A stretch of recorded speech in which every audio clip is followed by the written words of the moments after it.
I wanted to touch on this right quick. Yeah. Because I had the conversation the other day. I was like, I can't talk about this now and not talk about it on the show. Okay.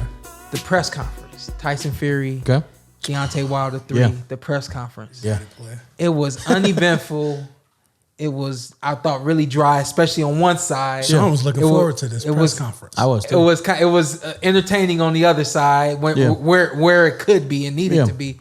But overall, what are your impressions so far, just from the aspect of the way the angle that Deontay came into the press conference? So for Deontay, it's a situation. I think Ant and I maybe talked about it. It's a damned if you do, damned if you don't. Because if he came out and said, even if it was just if he talked trash, if he came out and talked about the gloves in the first fight, if he talked about his water in the first fight, if he talked about any of that, then the narrative is people are going to rip him.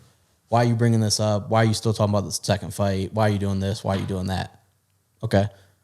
He goes in there and says, I'm not going to say anything. And now, well, you can't go to a press conference and not say anything. Well, what did you want him to say? Mm-hmm. We know Deontay Wilder is a confident guy. Yeah. He is who he is. So he's not going to go up there and be Shawn Porter. I look forward to this fight. Don't do an impression of me ever. I wasn't, but I'm saying generally, he's not going to go up there and just be like, hey, I think it's going to be a great fight.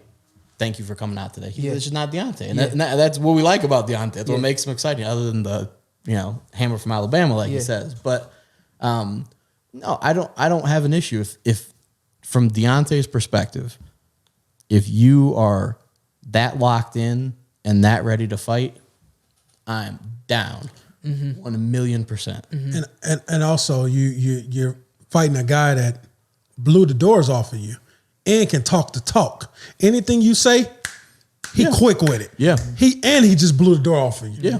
Hey man, let's just fight.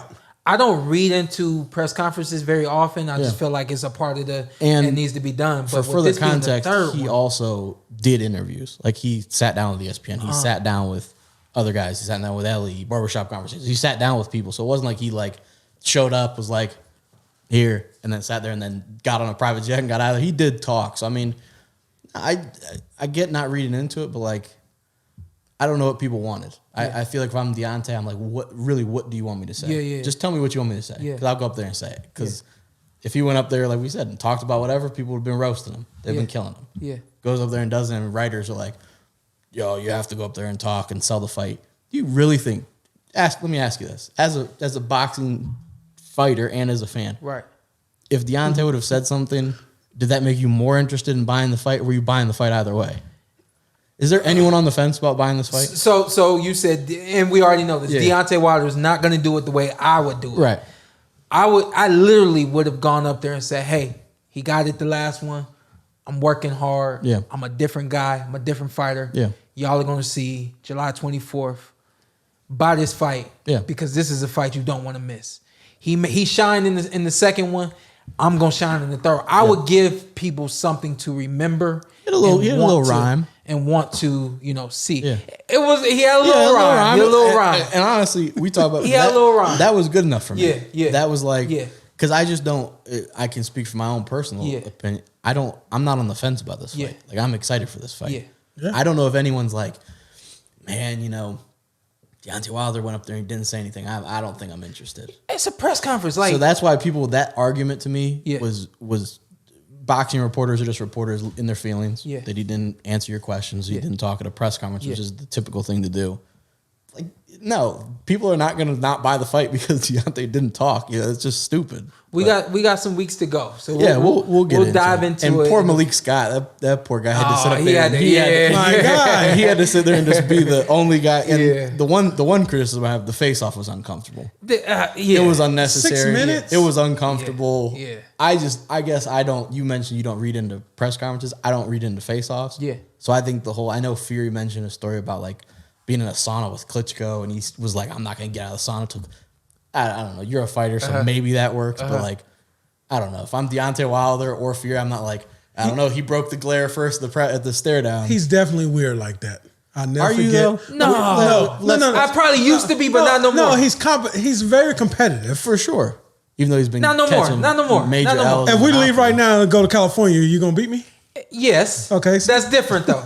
Let me ask you, let's close on this for the people that are wondering, face-offs and all that. As a fighter, Do you read into that at all? Like at all? Listen, Shawn smiles. I was gonna say there's only been a handful of face-offs that I really read into. First of all, Keith Thurman always did this thing with his eyes. Yeah. Somebody said, "Did he do the thing with the eyes?" Yeah, it's a little much. It's a little intense. Yeah. So that's nothing for me. The Yeah. one that got me was Errol Spence Jr. Okay. I felt so good. Yeah. It was nothing for me to face off with you. Excuse me. Face off with you and then smile. Yeah. Because I felt that good. Yeah. My smile's like not fake. You know what I mean? Same thing when I fought Danny Garcia. I smiled. Like I just was feeling good. You know what I mean? So, but for the most part, the face-offs are part of the process. I don't have that type of animosity. And I think that's the thing is there's an animosity coming from D. Yeah. That's right now. This is the only time I can show you and let you feel this animosity is through my eyes. What about from the psychological aspect? Do you ever feel like, oh, Keith Thurman looked away first? Like, does that factor into you at all? No, but the Brenagh face-off is the best. Some guys are on that. No. Some guys are on that. Sean, the Andre Berger face-off. Sean just serious. When Sean didn't smile, he got hot. He put his arms I'm like, up, yeah. Sean's like, all right. And then Sean's The Broner one was funny just because there. Yeah. He and KP's behind you firing subliminals, which was classic. And Mike Stafford, God love Mike Stafford. Oh, Mike got in it too? No, he's just there. Mike got big trash talker. Hey, Sean and Mike was both the only mature ones. Yeah. Yeah, it was. That would have been funny is if you faced off with Mike and KP faced off with AB. No, they would have put hands on each other. But I don't know. I just He would have choked he would have given the Homer choke. Yeah, he would have Bart Simpson. No doubt about it. But yeah, I don't know. I just didn't the face off. I was like, really, like this is it's a bit much. Yeah, and I was actually surprised that Tyson stayed there as long as he did. Well, like I said, he was the one that like sat in a sauna and like risked passing out to outlast Klitschko, and they weren't even fighting. He said that was like they were like I think they might have been in camp together, and he was just like they were in the same sauna, and he just wanted to. He just wanted to like make a note and was like, yeah, I'm gonna stay on the sauna. Don't tell me you didn't enjoy what you saw, because I know you did. What you need to do now, hit that subscribe button, hit the like, hit that notification button. Check us out every week, every Tuesday, something new for you right here on the Porter Way Podcast.